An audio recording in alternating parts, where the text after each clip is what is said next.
Masih dalam suasana hari ulang tahun kemerdekaan Republik Indonesia ke-77, warga Kelurahan Serikaton, Kecamatan Tugu, Mulyo, Musirawas menggelar bakti sosial donor darah yang diikuti oleh puluhan warga. Bertempat di salah satu rumah warga di RT 04 Kelurahan Serikaton, Kecamatan Tugu, Mulyo, Kabupaten Musirawas, kegiatan donor darah dilakukan warga bekerjasama dengan PMI Musirawas.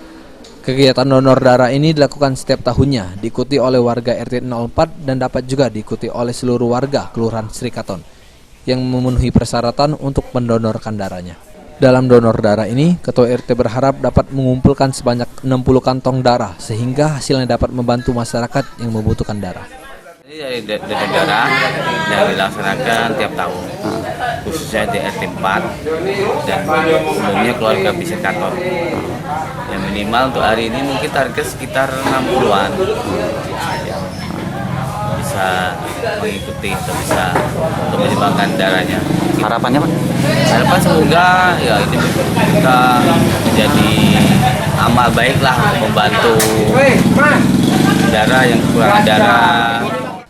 Adi Arianza, PAL TV.